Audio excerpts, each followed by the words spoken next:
Okay, so today is the third day of the Tenet class. So we just recite the Hatsutra, say excellent and excellent. There are two times, the excellent and excellent. When you try to understand first the meaning of excellent, and the second meaning of excellent, also is showing, first is the nirvana, the second is showing the fully enlightened person. So this is the main the purpose of practicing Dharma. So each day when you practice Dharma, when you practice Dharma, each day you have to be excellent, and finally you will be, the excellent being. So this is our main motivation and the wishing. So today I will start, the general tenets and a little bit about the Vipashika tenets. So in the chart, you can see the four schools of tenets, and the school divided into two groups. One is the Hinayana Tenet school and Mahayana Tenet school. All Buddhist school must include into two groups: Hinayana Tenet school and Mahayana Tenet school. And also, you shouldn't confuse the Hinayana and Hinayana Tenets, Mahayana and Mahayana Tenets. Even though someone could be Mahayana person, Mahayana practitioner, but someone follow the Hinayana tenets. Someone could be Hinayana practitioner, follow of Hinayana, but they can follow the Mahayana tenets. So you shouldn't confuse Mahayana and Mahayana tenets, Hinayana and Hinayana tenets. So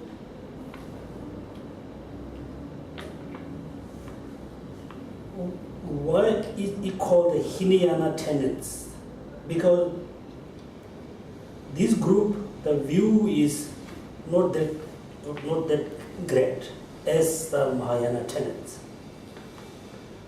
So when we say Mahayana tenets and Hinayana tenets, we must differentiate based on view. When we say Mahayana and Hinayana, we must differentiate based on practice bodhicitta. The person who practice bodhicitta, the person who fully develop bodhicitta, then we can call Mahayana practitioner. Even though the person practice Buddhism, but if they don't practice great compassion, bodhicitta, then we don't call the person is Mahayana, which we call Hinayana. And also the Mahayana and Hinayana, the term is kind of the very touchy kind of words. Because most of the Tibetan, the scholar, they use Mahayana and Hinayana, but the Theravada, according to Theravada tradition, they don't like the words Mahayana and Hinayana. Most of the suitable words we can use, Theravada tradition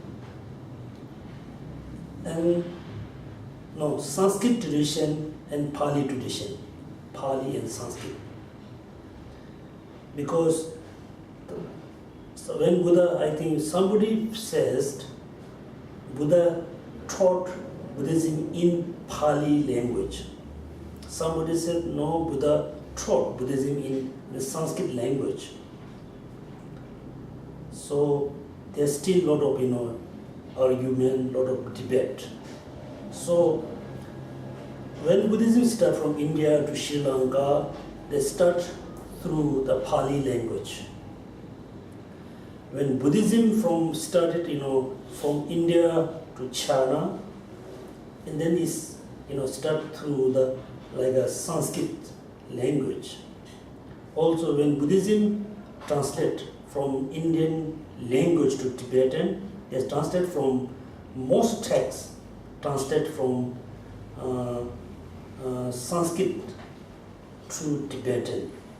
So I think this is very stable words. We can say Pali tradition and Sanskrit tradition.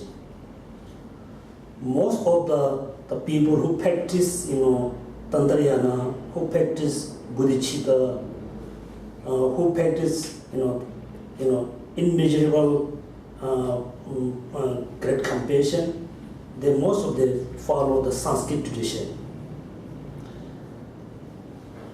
The most people, most practitioners who practice, on renunciation and just, wish to achieve nirvana only for themselves, they follow the Pali tradition. So, generally we can differentiate Pali tradition, Sanskrit. When we talk about tenets, then we can say Hinayana tenets and Mahayana tenets. And I mentioned you shouldn't mix Mahayana tenets and Mahayana practitioner, Hinayana tenets and Hinayana practitioner. Okay, so this chart is very nice because she put everything as a conclusion of the tenets. Okay, so does everybody have this copy or maybe not? Not the full book. Okay, so I will read in English so that you can have some kind of idea what I'm going to talk. The general Page. Page number 171. No, you have a copy? No. Okay, so anyway, the general exposition of Buddhist tenets is first kind of content. The king of Shakyas, a peerless teacher, initially generated an attitude of dedication to attaining highest enlightenment for the sake of all sentient beings.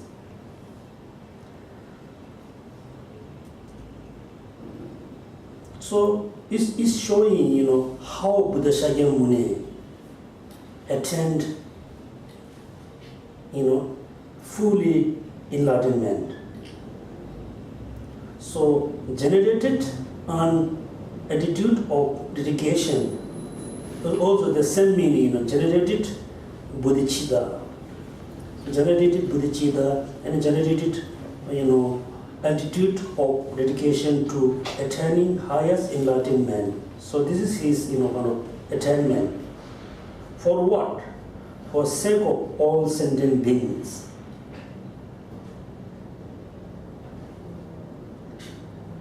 Then he amassed the collection of merit and wisdom for 3 countless aeon. But finally, in the vicinity of Bodh Gaya, he became perfectly enlightened. So this is kind of the biography of Buddha Shakyamuni. Also, this is kind of advice for us how we should achieve enlightenment. How? So first, he generated attitude or generated bodhicitta. What reason? Why he generated attitude of dedication to attaining highest enlightenment? Because in order to sake of, in order to benefit for all sentient beings. So in order to achieve, in order to attain highest enlightenment, why we use the words highest? It's differentiate between, Buddhahood and Nibbana. So in order to attain, in order to achieve Nibbana or Nirvana, you don't have to practice bodhicitta. Also, you don't have to, accumulate, amassed, like two types of merit. If you wish to achieve, full enlightenment, then first you have to generate bodhicitta, as well as you have to accumulate the collection of merit and wisdom for 3 countless eons. The words, when we say 3 countless, it's kind of a number. Okay, it's not, doesn't mean it's countless, it is a number. So finally, after you practice bodhicitta for a long time and you accumulate the merit and wisdom for 3 eons, finally, then, the Buddha Shakyamuni become perfectly enlightened. So as a Mahayana practitioner, so of course everybody have a very deep wishing for achieving fully enlightened man. So then first you have to practice bodhicitta and you have to accumulate merit and wisdom. Then finally you're going to become, Buddha. Finally you're going to become the perfectly enlightened.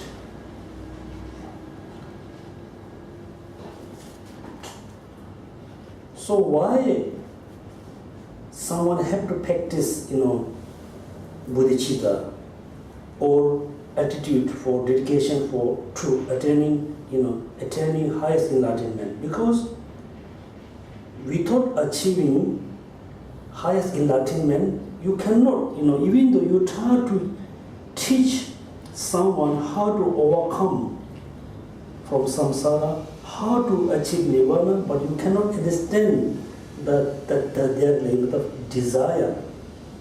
You don't understand what the people really looking. For example, if you just become a doctor, if you just simple doctor, of course you can, notice some illness in here and there. You really don't understand the deepest level of the root of the sickness. So, in order to benefit for all sentient beings, first you have to know their wishing, their desire. In order to know their desire and wishing from the deep level, then you need omniscience. Omniscience is kind of the methods how you can understand their desire, their wishing. So omniscience is the result of bodhicitta and the merit, wisdom and merit, or the result of merit and wisdom. They are two, the two types of merit. So this is, I told you, is kind of biography of Buddha Shakyamuni, or as well as is showing us how you must achieve enlightenment. It's showing the path, how we can follow the path, then how we're going to achieve nirvana. Second, so after, here, another, I have to differentiate one meaning. Finally, in the vicinity of Bodh Gaya, he became perfectly enlightenment. According to, Theravada tradition, according to Sri Lanka Buddhists or Thai, Burmese, they believe Buddha Shakyamuni became perfectly enlightened at the Bodh Gaya. that place, which is, I think most of you already visited, that place. So according to Mahayana Buddhist,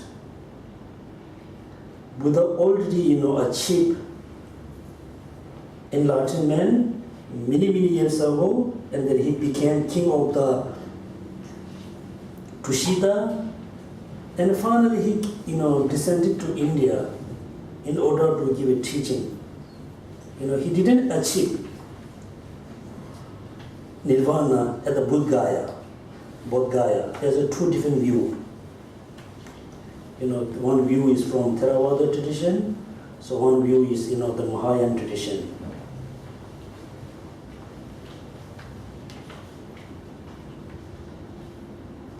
So at Varanasi, he turned the wheel of doctrine of the Four Noble Truths for the 5 good ascetics. So after he became perfectly enlightened, then first he gave a teaching, the place we call Varanasi, to whom, the 5 good ascetics, right? Ascetics?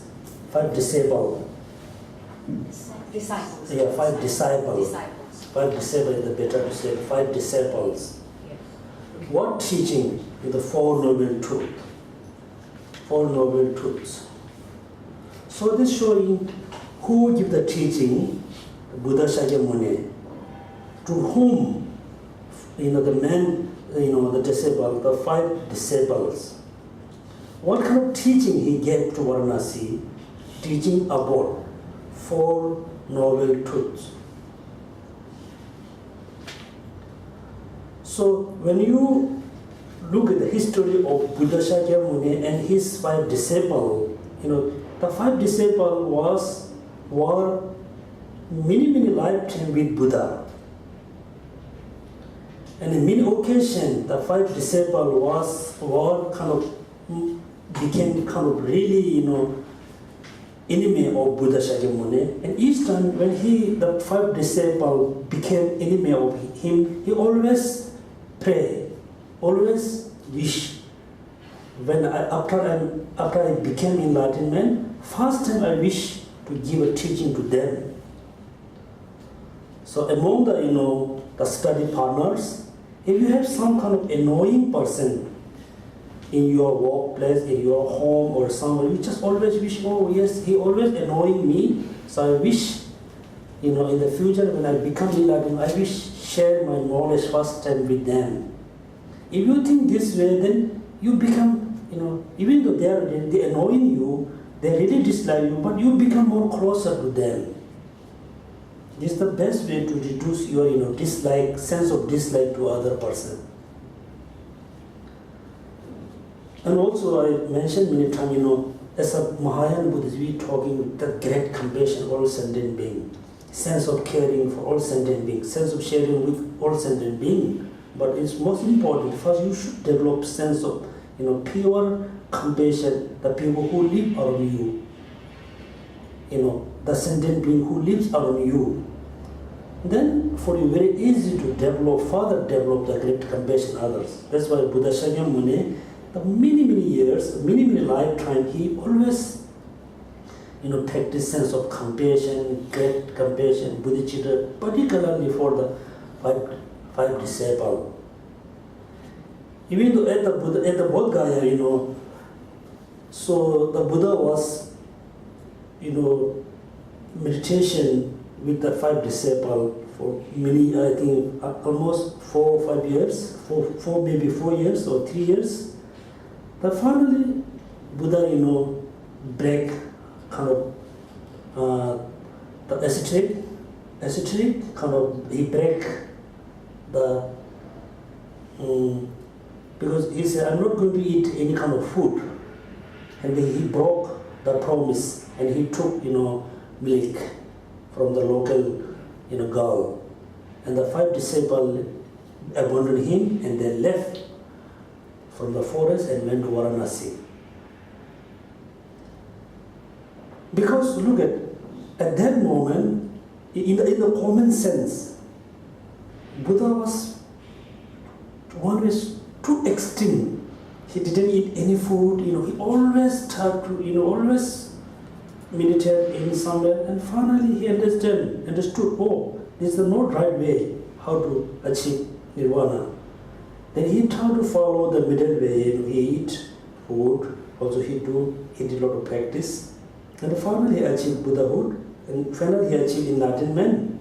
Then he noticed, that 5 disciples were in Varanasi. Then he went to Varanasi from Bodh Gaya, because he really wanted to share his experience first time with the 5 disciples. And when Buddha, reached close to the 5 disciples, they were somewhere in Varanasi, and they know, the Gautama Buddha, Gautama is coming. So we don't respect to him, we don't accept him, let him stay wherever he wants, they said.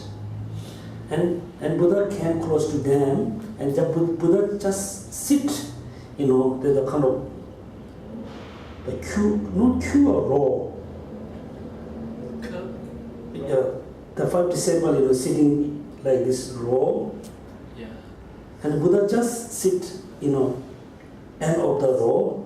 And one of the people said, oh, you must go ship. And finally Buddha reached top of the land. Then, he talked about the Four Noble Truths. And also there's a true view. According to Theravada tradition, the Buddha gave a teaching first time in Varanasi. But according to Mahayana tradition, before he reached to Varanasi, he already gave a teaching in Bodh Gaya. And requested by so many other god and goddess. But he didn't give a teaching for just normal people in Bodh Gaya. Also, first he gave a teaching about emptiness.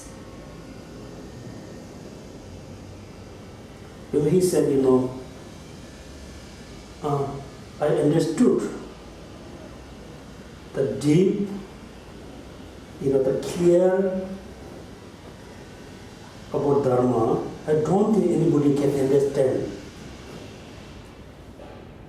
the emptiness. Then he said, I just remains in forest with the silence. And many other god and goddess, because he gave a teaching, and then he gave a teaching about emptiness. The first time he gave teaching about emptiness, before he gave a teaching about Four Noble Truths. So there's a two different view. One view from Mahayana, one view from Theravada.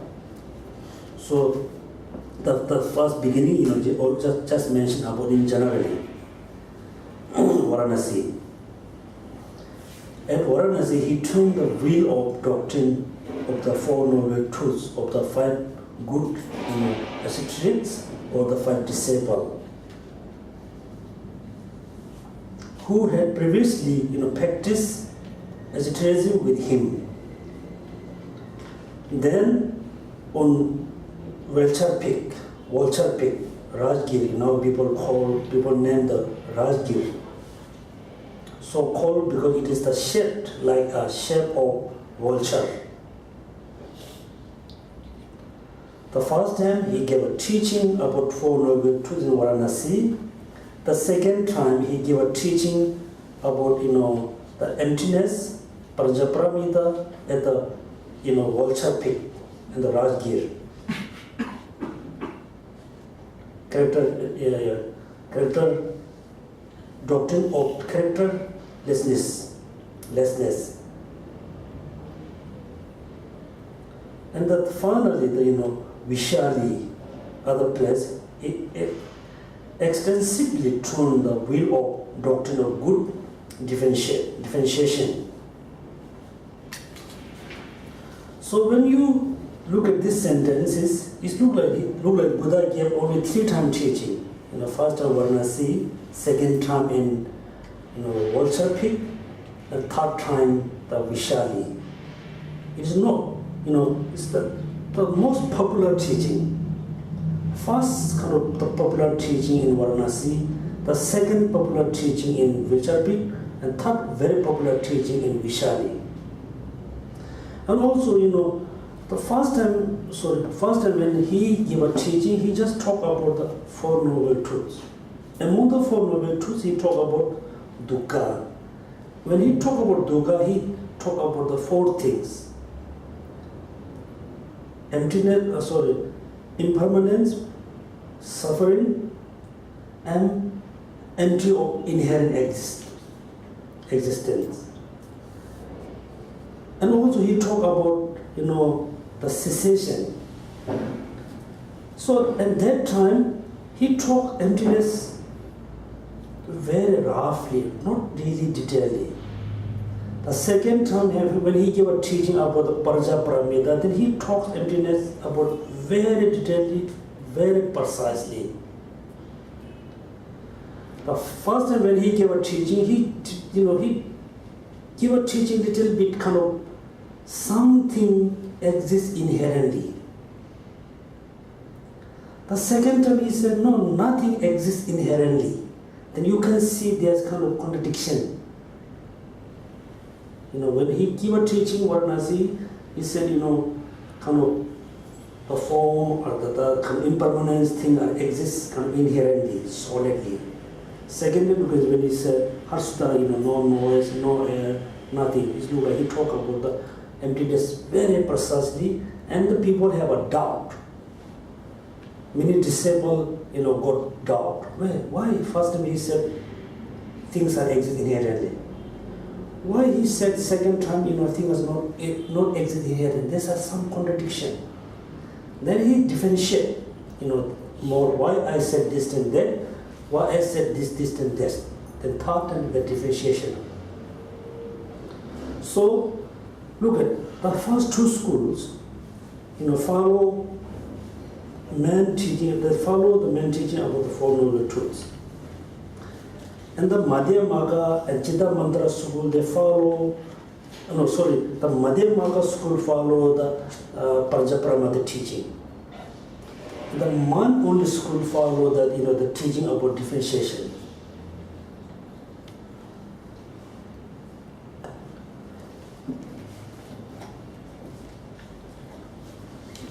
Okay.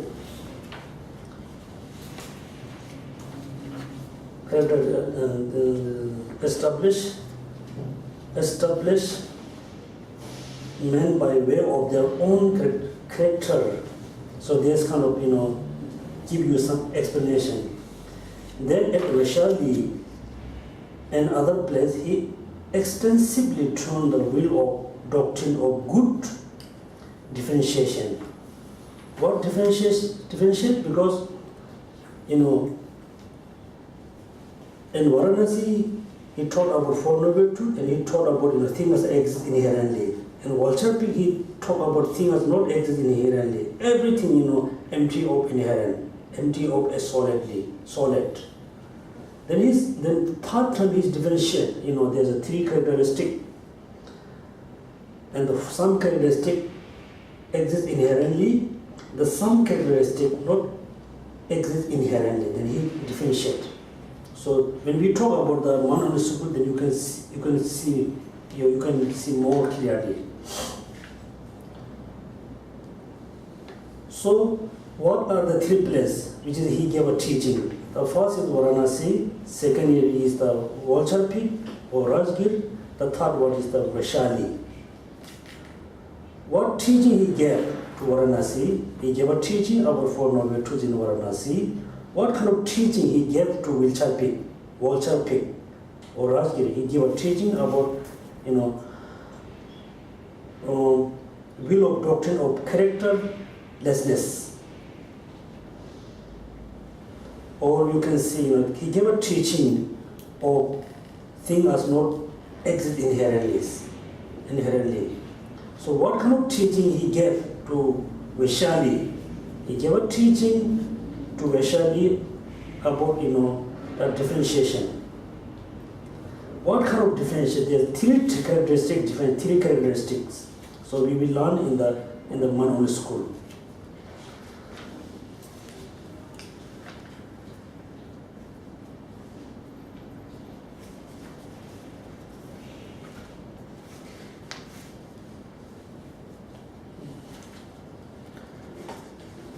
So I think, can I have the book? I give us some mark, right? There's a color. No, the box is with Okay. someone. Okay, so anyway, then, so we have to jump somewhere.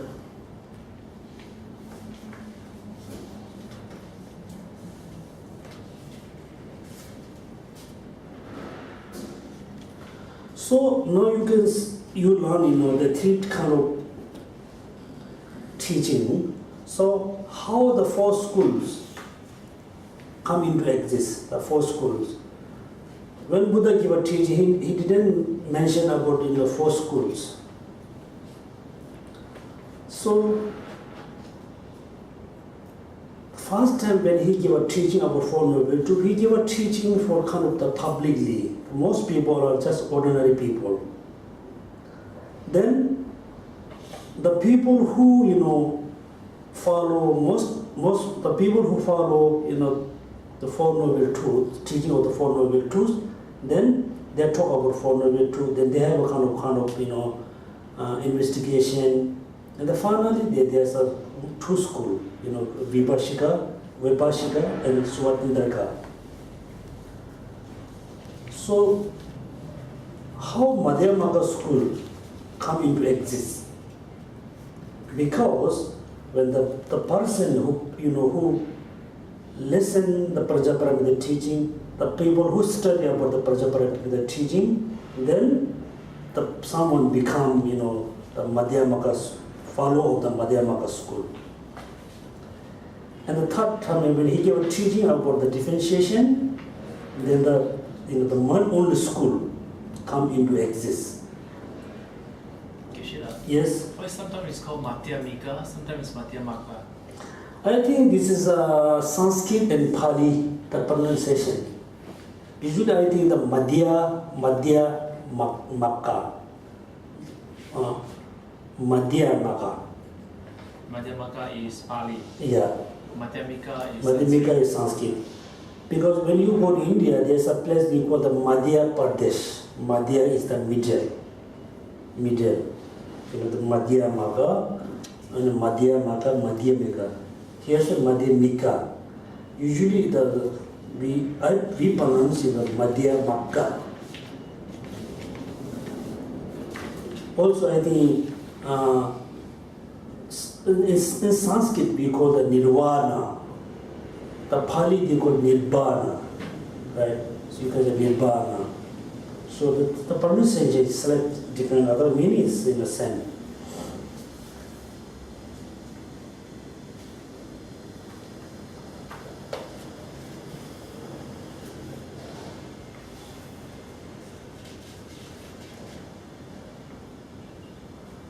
Okay, then.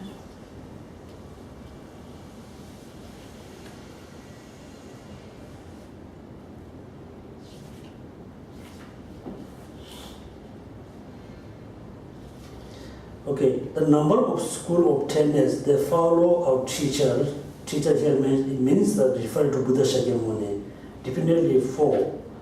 So according to let's say in right now we have only 4 school, not 5 school, and we have only 3 vehicle, not 4 vehicle. So among the 4 school, the 2 is the Hinayana, and 2 are the Mahayana tenets.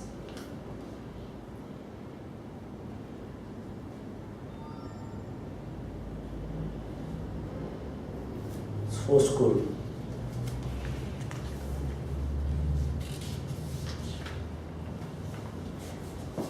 So how many school we have? We have only 4 school. So how many vehicle? How many yarn we have? We have only 3.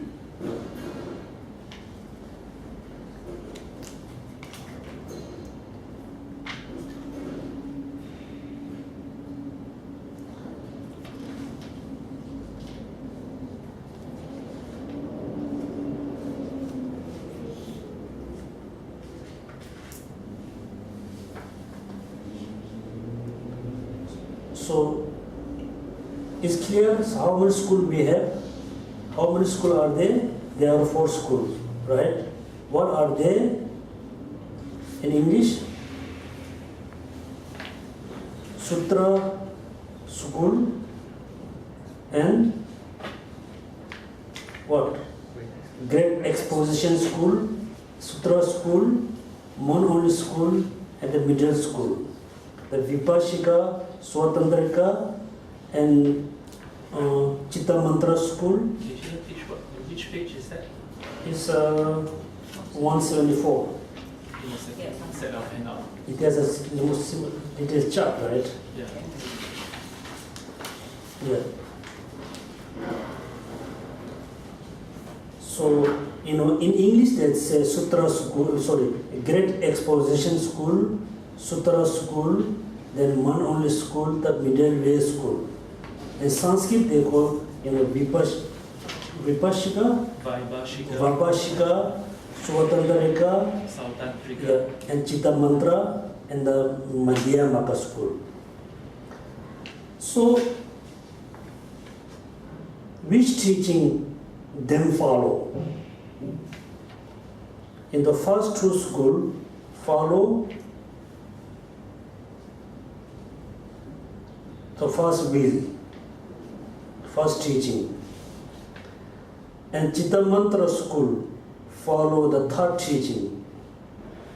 The Madhyamaka school follow the second teaching, second doctrine. So Madhyamika comes last, right? But they are No. second. Second. Because first teaching, second teaching, third teaching. So after he gave a teaching of the characterlessness, Prajapramita, then Madhyamaka school come into exist. When he gave teaching about the differentiation, then the Chitta Mantra school come into exist. Sounds, because you always, in your teaching that you always tell us that how Prasangika, which is belong to the Madhyamika school, repeat the Chitta Mantra school. So it sounds like the sequence is like you have Chitta Mantra, then after that Nagarjuna comes with start with the Madhyamika, and the Chandrakitis and Asangas, they further elaborate commentary on that. So that gives an impression that the school is in that way. And even they also put You're right, because the first time all the school were there, but they don't have a kind of debate each other. But later on, I think after Buddha, parinirvana, after I think 200 or 300 years, then all 5 schools have a lot of debate each other. Then somebody, debate with the Chitta Mantra school, and then they reject the kind of things. And also at the Buddha time, I don't think this kind of 4 schools as differently exists. For example, when Buddha gave a teaching about emptiness, many disciples just follow after Buddha teaching. They accept, they understood things are not exist inherently. They understood from emptiness. But somebody got some doubt, and they don't really follow the Prajapramita teaching. They got a doubt. Then, third time when Buddha gave a teaching, then he clarified among the 3 characteristics, someone exists inherently, some do not exist inherently. Then the people are very happy, then they follow the 3rd teaching. But they don't have a kind of debate each other. So when you look at history, Madhyamaka school reject the all basis mind.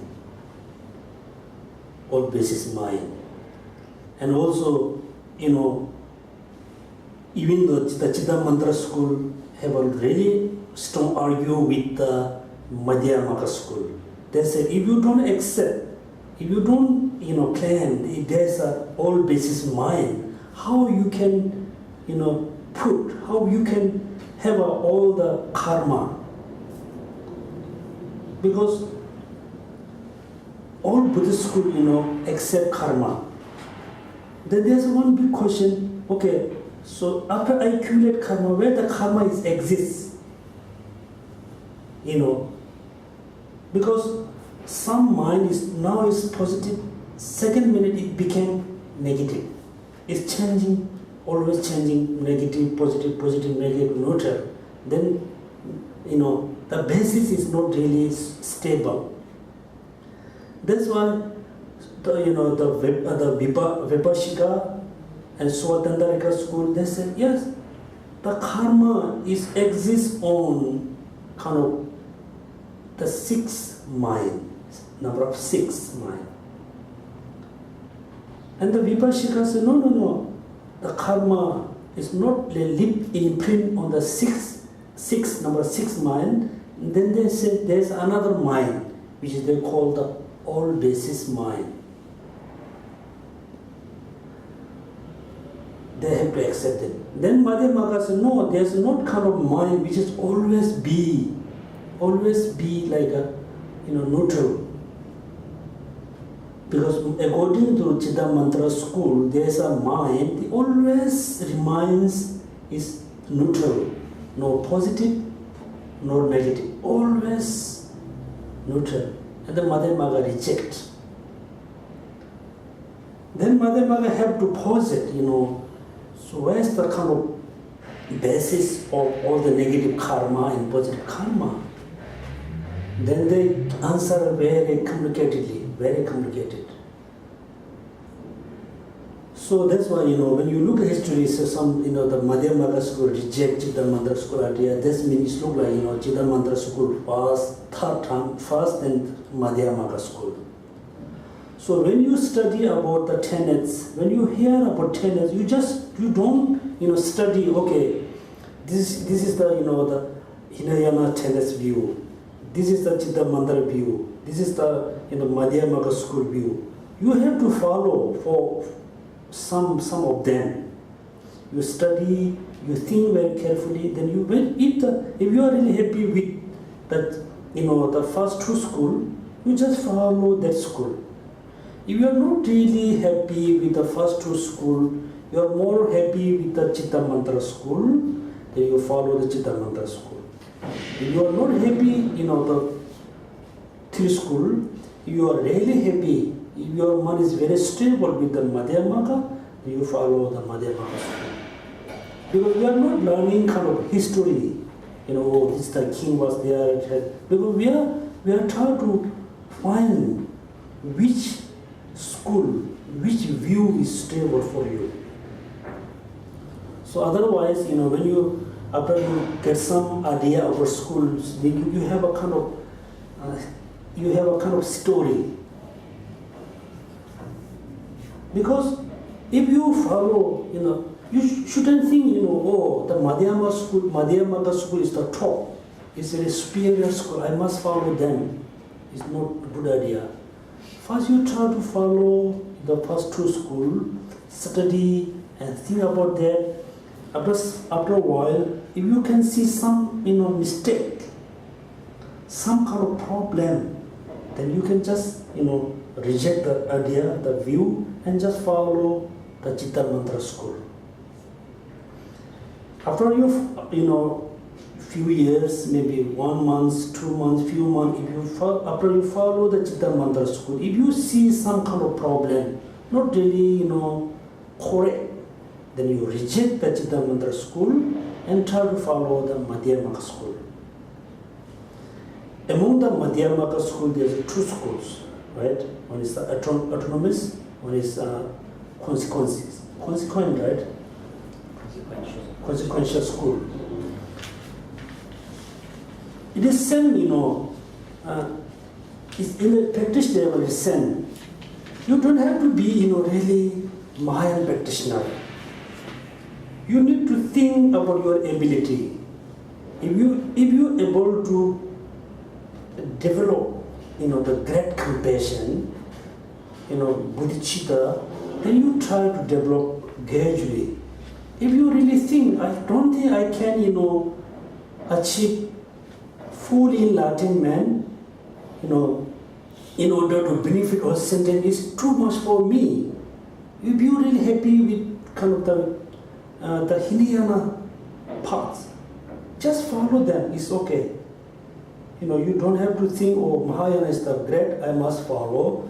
Madhyamaka is the superior school, I must follow. You shouldn't go this way. First you think your ability and think about your kind of understand. Then you follow of the school. So I think you understand a little bit about the 4 schools, and that there are 3 teaching, and also there's a 3 vehicle, and there's a 4th school, not 5th school. There are 3 vehicle, not 4th vehicle. So what are the 3 vehicle? 3 vehicle, Thiriyam. Hinayana, Mahayana, Tantrayana. Okay, so this is, I think, kind of, I can say, maybe kind of, I think, little mistake.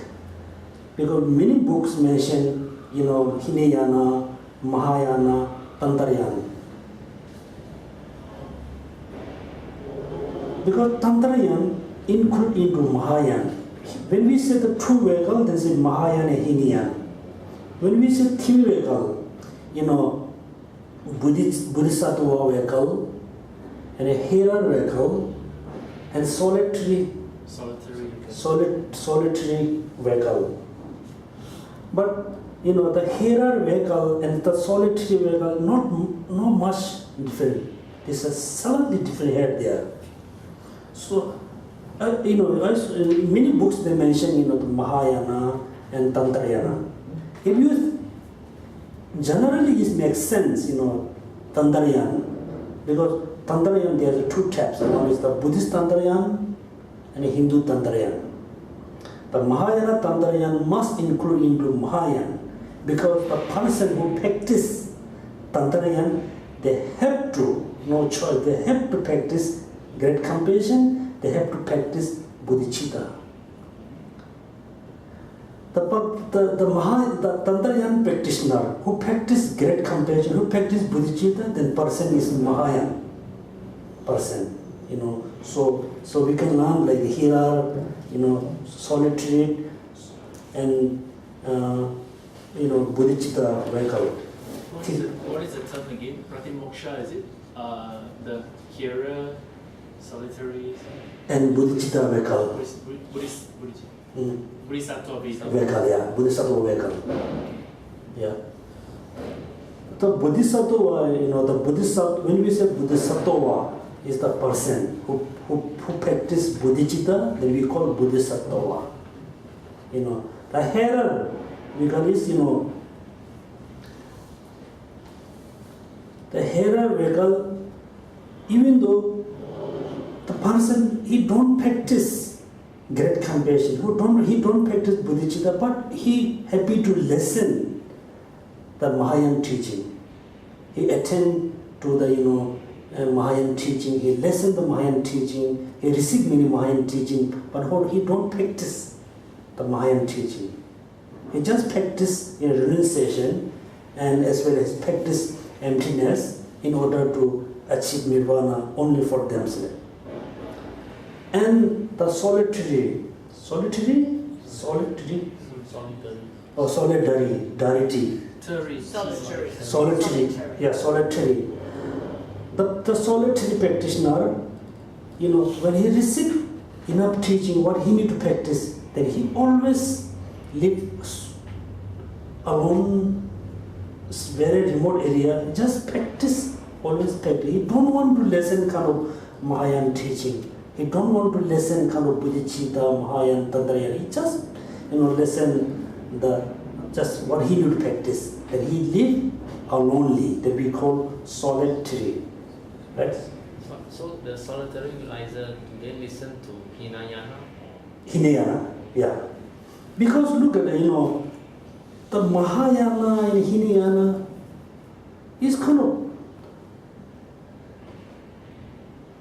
think about why we call Maha. Maha is the great. Okay, think about there are 2 persons. one person have a very great motivation. He always think about all sentient beings. He always talk about all sentient beings. He always does for all sentient beings. There's another person, he always talk about only himself, or only him or herself. He always does something only for him or herself. Look at the action is different. One action is very, kind of small. One action is really great. One action is, the motivation is very great. Other motivation is not that great. That we call maha. And the result, the person who talk about all sentient being, finally he is going to achieve, full enlightenment. And the result is really great. The person who talk about themselves, wish to achieve nirvana only for themselves. When he achieve nirvana, but he just abandoned the negative emotion, but not the root of the negative emotion, not the imprint which is left by the ignorance. Even though the person who just achieved nirvana, not come up fully enlightenment, the person can see think as so many things, but sometimes also he got some confusion. This means he's not fully enlightened.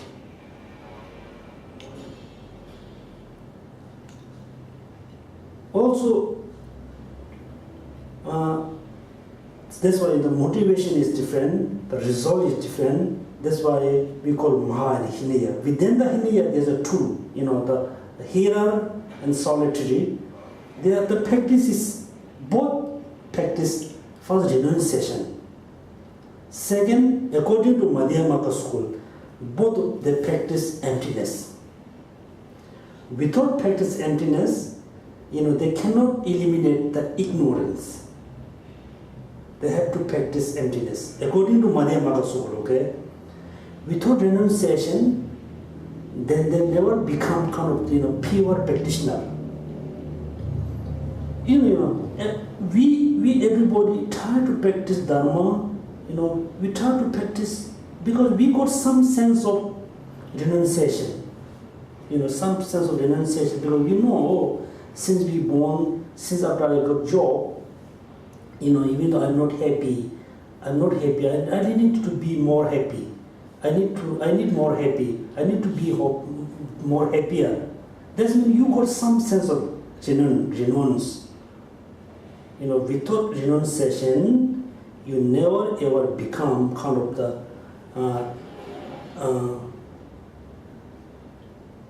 you never going to be kind of, let's say, without bodhicitta, you never become Mahayan practitioner. Mahayan practitioner. So without renunciation, your practice never become really pure practice. Without practice of emptiness, you're not able to abandon the ignorance. So look, there's a reason why we have to practice renunciation, why we have to practice bodhicitta, why we have to practice emptiness. So that's why it's kind of little talk, Trivekal. So in the Buddha Shakyamuni teaching, there's only Trivekal. There are only 4 schools, not 5th school. There are only 3 vekal, not 4th vekal.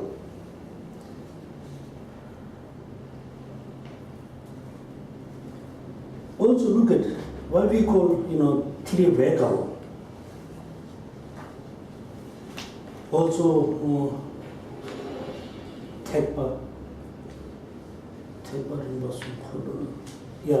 vegal. I think it's English term, right? The vegal. When you have a will, then when you sit on something that is moving due to the will, you are moving this place to that place to next place. That means when you practice the renunciation, but your mental state moving the lower state to upper state to higher state. Finally, you reach to nirvana place. Also, sometimes when you read a Tibetan text, sometimes they use the bhumi, right? Bhumi, vehicle, and path.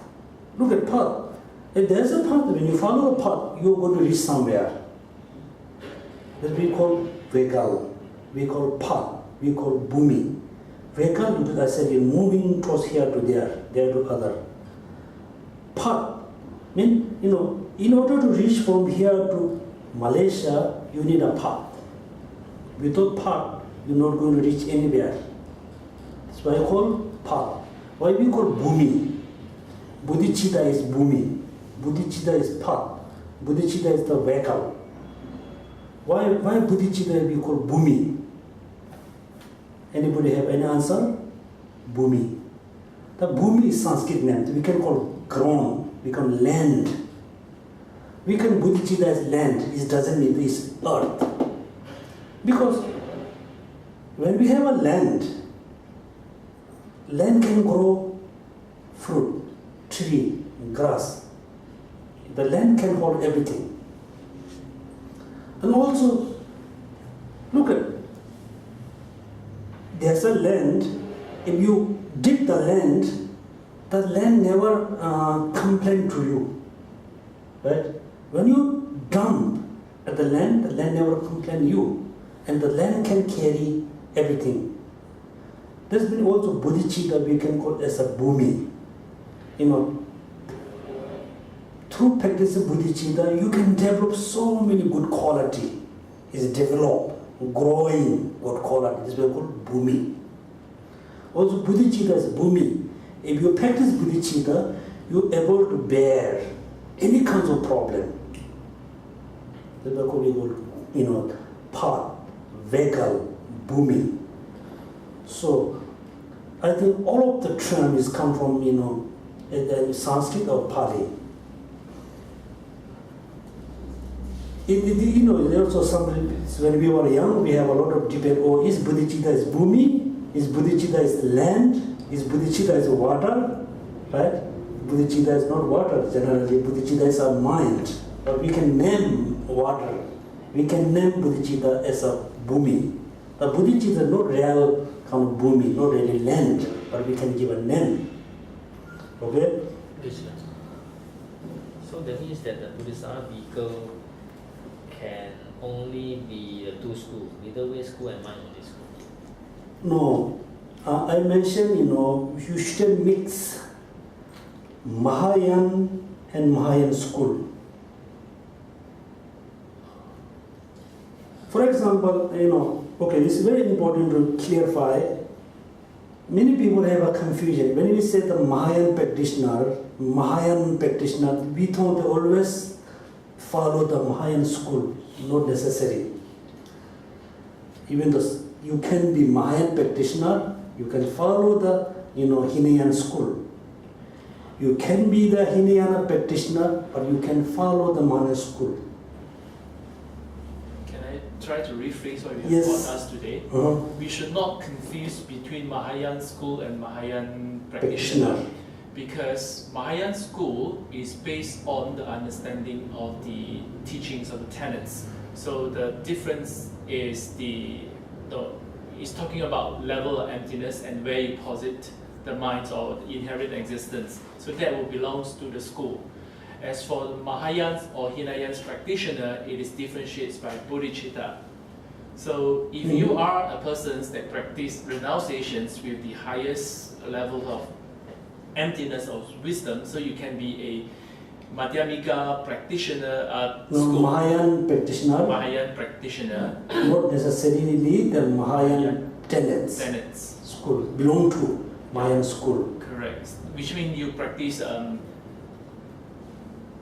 Prasangika kind of understanding of emptiness, but you only do it on the personal renunciations without the bodhicitta practice. So you are the Hinayana practitioners, that is doing Mahayan's school. Follow the Mahayan school. Tenets. Yeah, tenets. So school and practitioners is different. Yeah. Okay. Then can I say that an arhat is a Hinayana practitioner who has and realized the Madhyamika Prasangika view? Arha.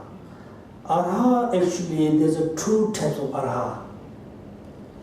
One arha, if the arha practices bodhicitta, then he's a Mahayan arhat, not Hinayan arhat.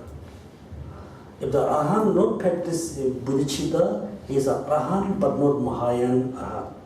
But I think if we talk about the arhat, then I think all arhats, I think, must follow the Mahayan schools, arhat. General person, not necessary. Right?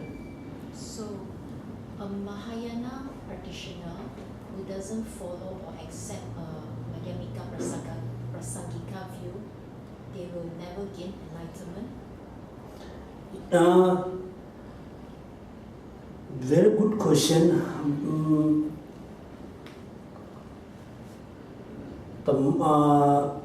The Mahayan practitioner who, can you repeat again? Doesn't accept or realize Madhyamika Prasangika view on emptiness, they will never gain enlightenment. Okay, the question, I think we should give the question separately. According to Madhyamaka point of view, from the Madhyamaka point of view, everybody have to practice emptiness, there's no exception, in order to achieve nirvana, in order to achieve full enlightenment. They have to practice emptiness, there's no exception. Because emptiness is the common practice of Mahayana and Hinayana, according to Madhyamaka school point of view. Okay? According to Madhyamaka, from the Madhyamaka point of view, everybody have to practice emptiness just in order to achieve nirvana or enlightenment. There's no exception. According to Madhyamaka school, everybody doesn't have to practice bodhicitta in order to achieve nibbana. In order to achieve full enlightenment, they have to practice bodhicitta. So nirvana and full enlightenment is not the same. Not same. Fully enlightenment means, they have to eliminate all the negative thoughts and emotion.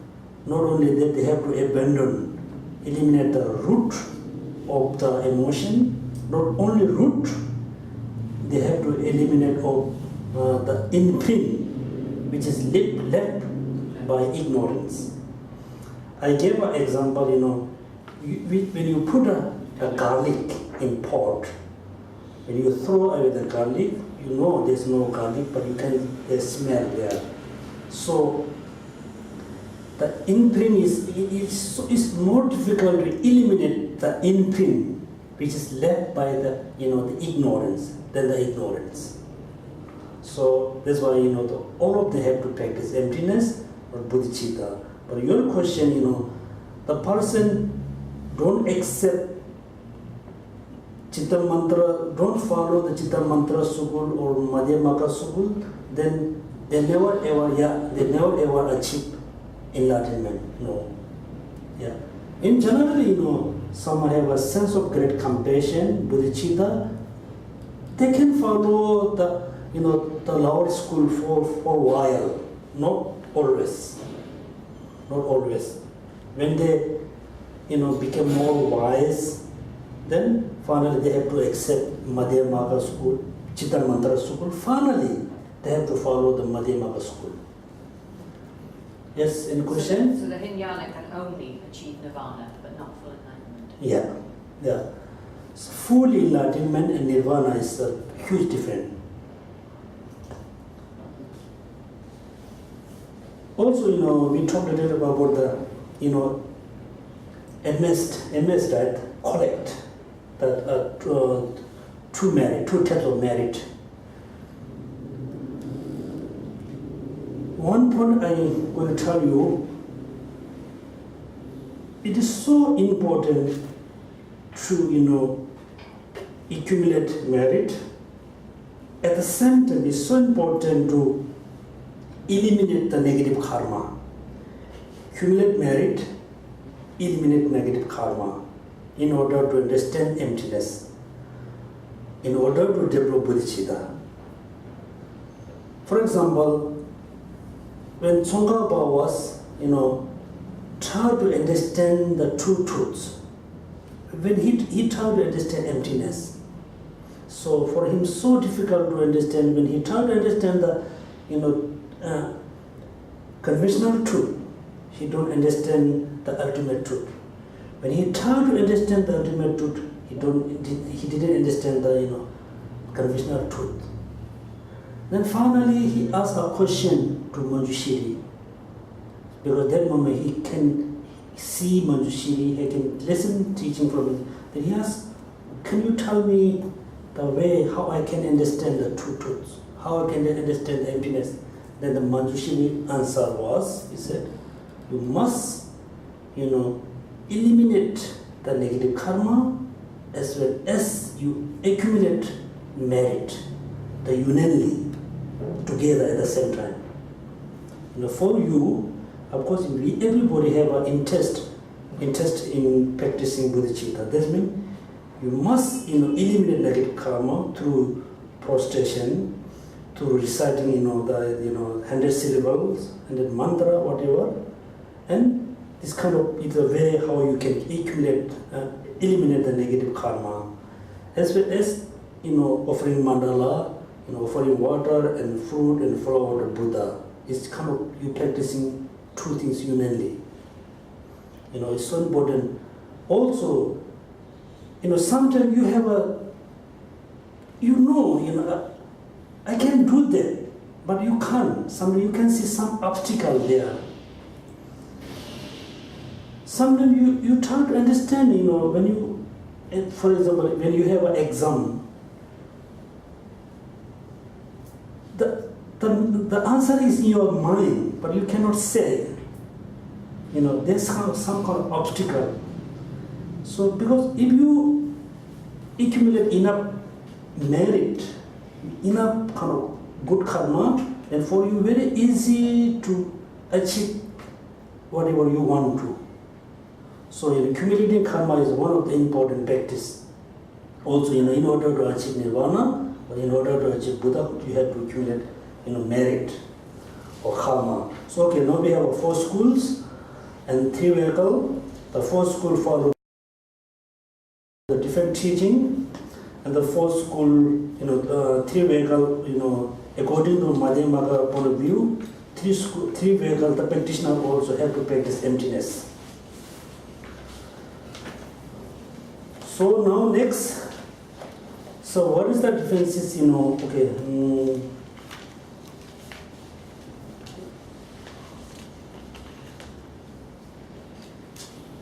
there's no 5th tenet apart from the 4, and then there is no 4th vehicle apart from the 3 vehicle. Hera, solitary, right? Solitary. Realizer and Hera is same, I think. Yeah. Realizer. And Bodhisattva vehicle. So what are the vehicle? 3 vehicle? Hera vehicle, solitary vehicle, and Bodhisattva vehicle. So what is the differences between Hera, and realizer? Solitary is realizer vehicle. Both of them practice renunciation, both of them practice selflessness, but the Hera, listening the Mahayana teaching, the Tantrayan teaching, but they don't practice. Hera,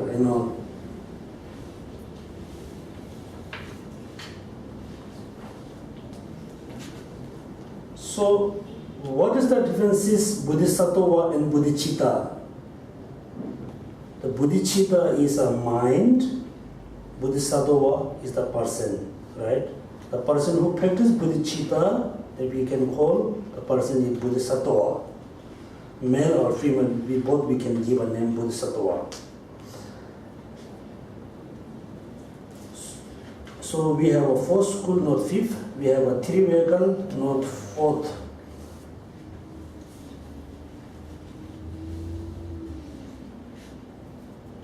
Okay, when the autonomous Mount School, Sutra and Great Exposition School are weighted by consequence school. Weight, right? The pronunciation is weight or extreme, right? Weight from the consequence school. They're all found it to fall to extreme or permanence or annihilation,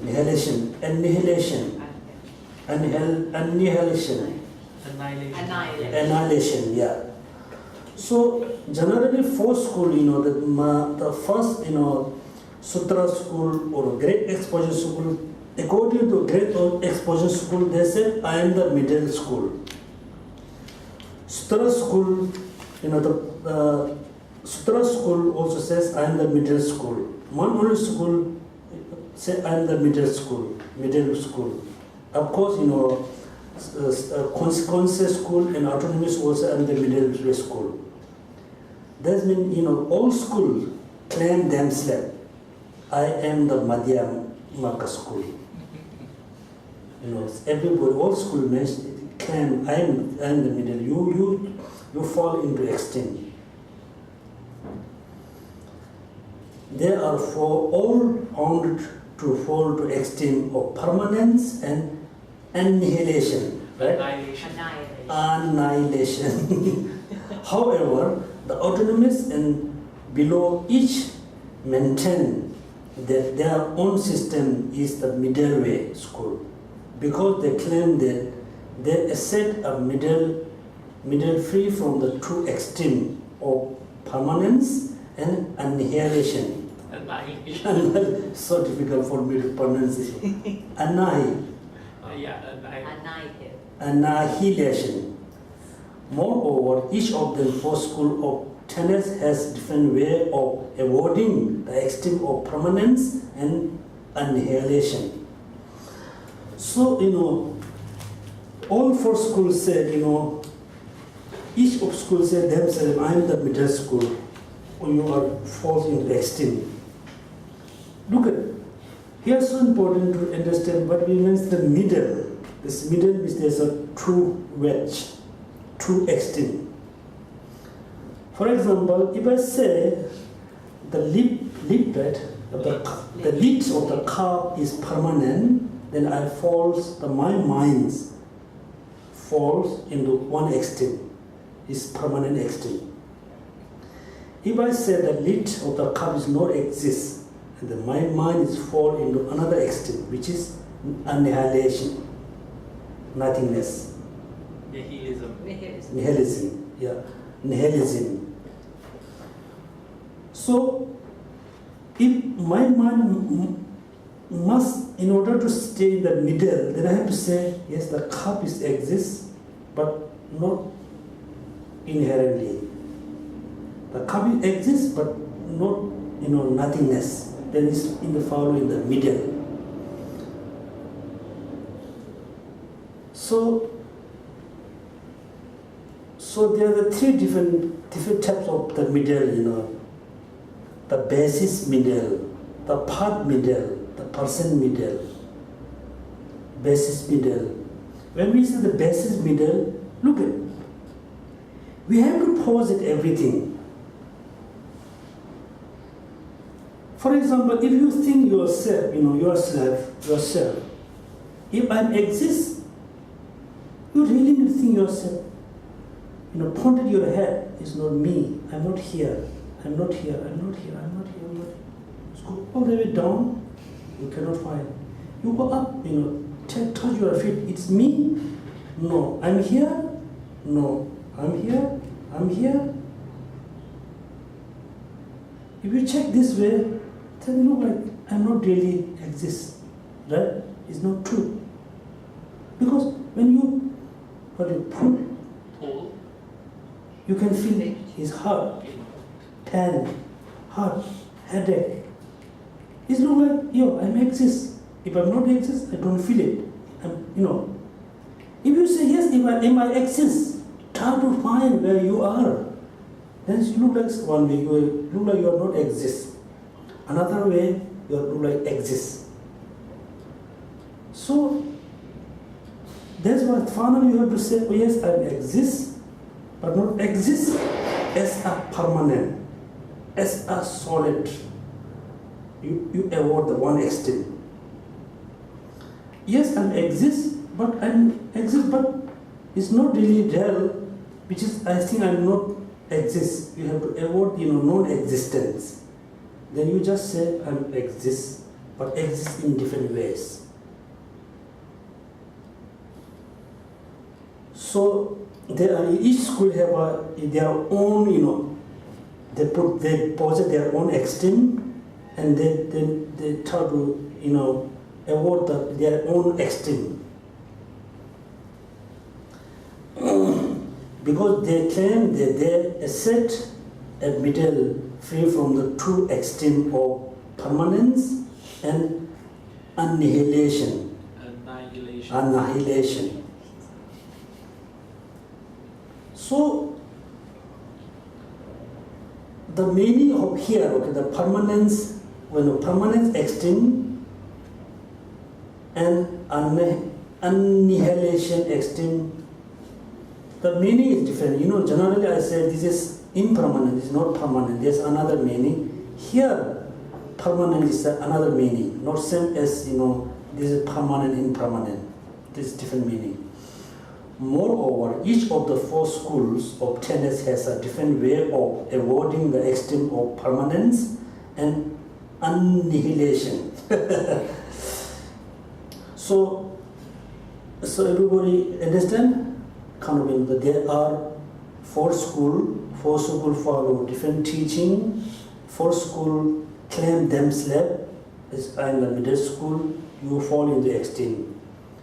The Madhyamaka school say, three of school you are totally fall into extreme, I'm the middle. Even though the exposure school said, all of you fall into extreme, I'm the middle. So middle means they have to avoid two extreme.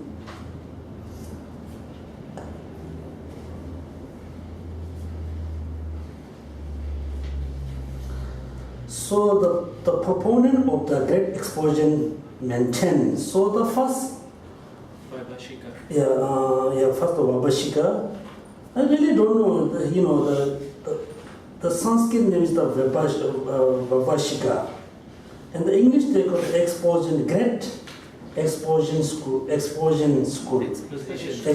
I really don't know that how the translation comes. Exposition. Yeah. Exposition. Exposition means a kind of holes. Exposition, kind of great exposition. You pause it. You say, you can say great. Pause it. So that's why it not really makes. For me, doesn't make sense, Look at the Vabhashika. And Tibetan we call the Cheta Marwa. Cheta Marwa means, he follow particular text. Then the name come from follow the text. Anyway, the proponent of the great exposition maintain that they avoid the extreme of permanence because they accept when an effect is produced, is caused, cease. This is kind of, how to avoid one extreme, according to the great exposition school. Okay? The proponent of the great exposition maintain what? They avoid that one of the extreme. What extreme? The permanence extreme. How they avoid?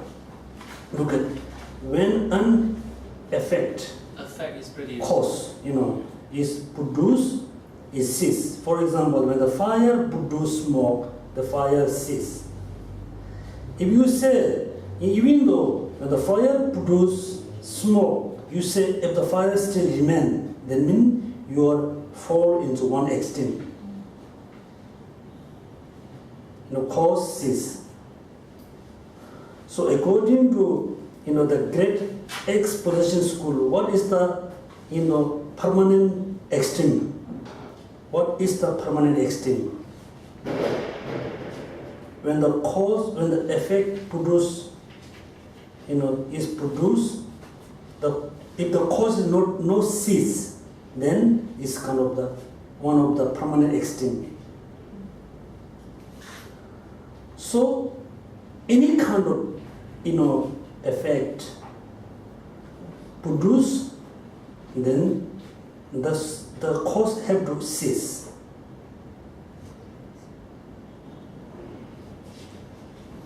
They say that they also avoid extreme of annihilation because an effect arise after the termination of cause.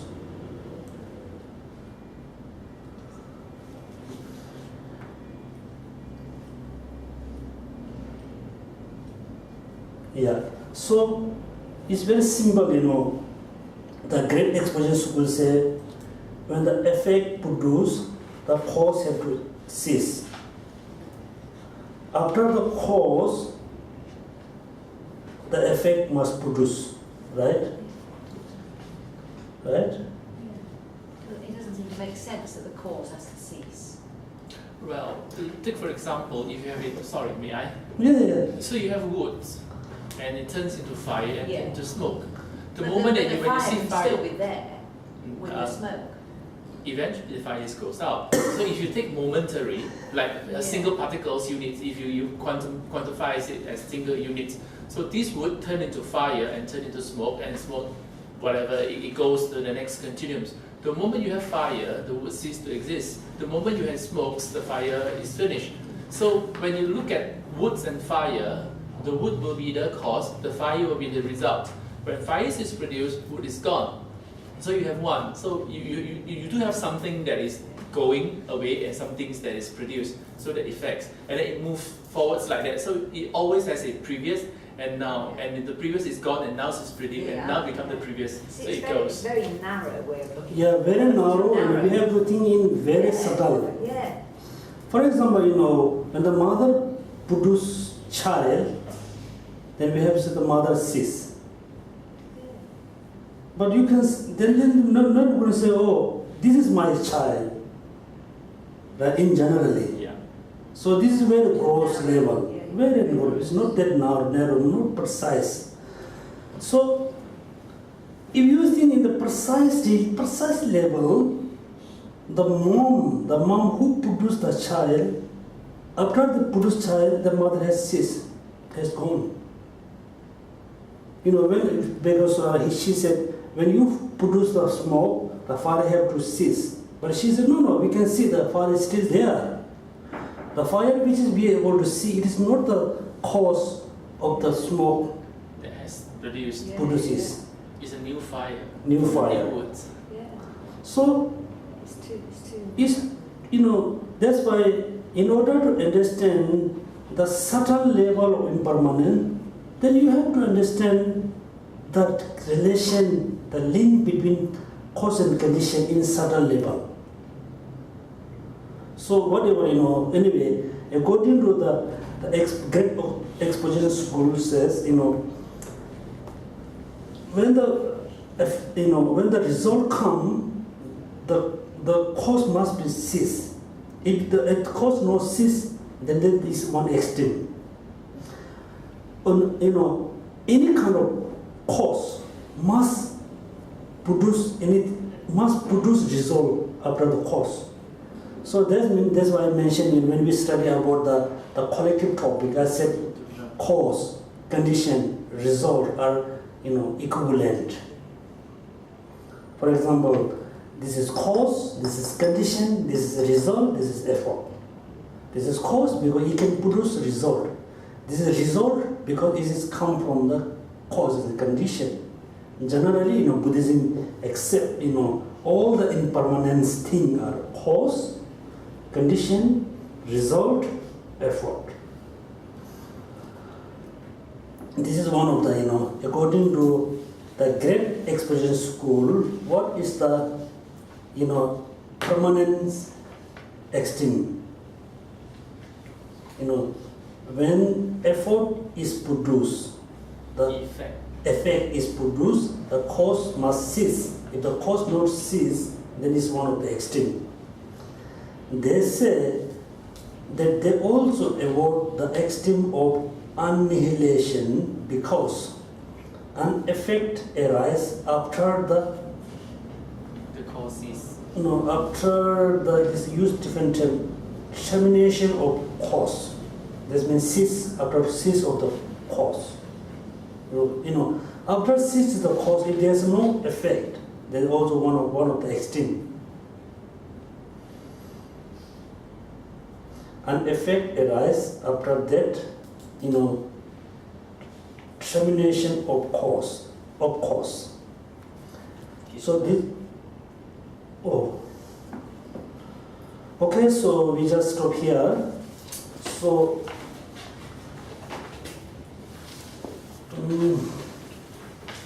I wish somebody could tell the root tenets, but unfortunately I think everybody is very busy. So thank you so much for coming to class, and I hope to see you on